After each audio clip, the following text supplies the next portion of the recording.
سلطان محمد غوری کو 1191 عیسوی میں شکست دی؟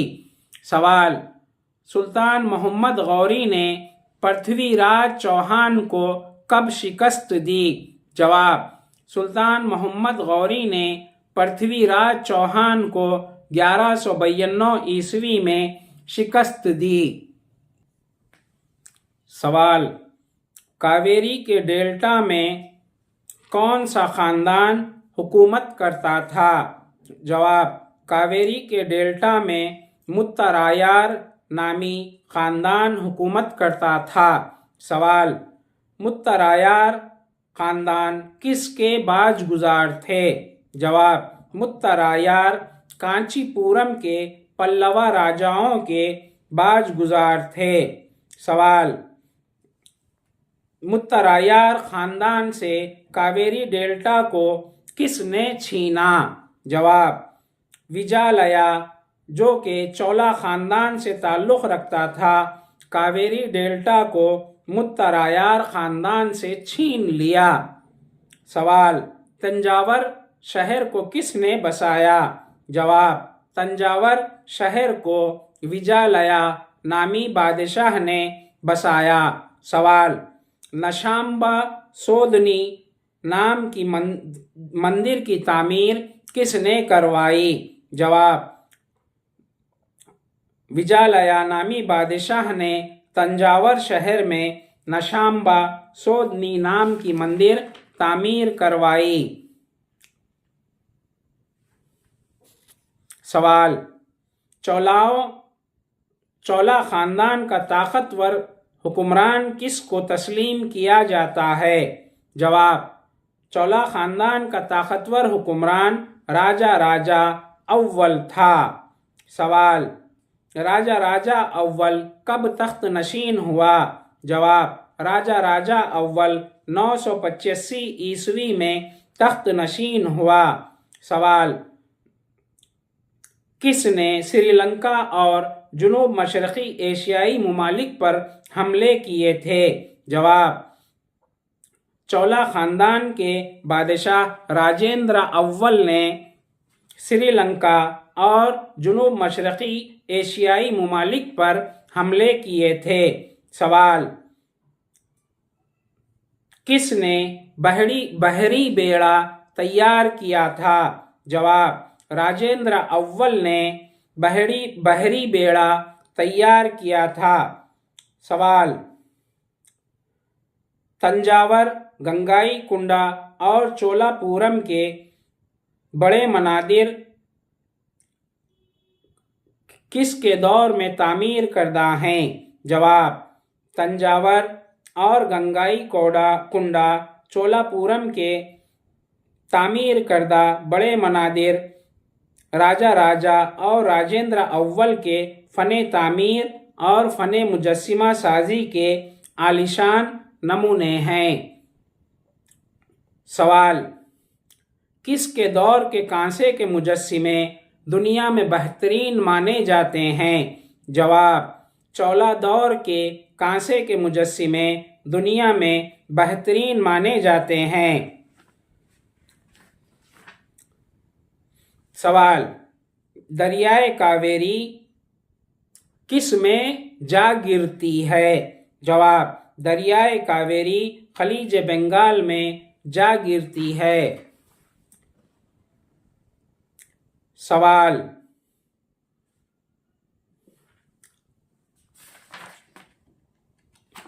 چولا دور میں سلطنت کو کس طرح تقسیم کیا گیا تھا؟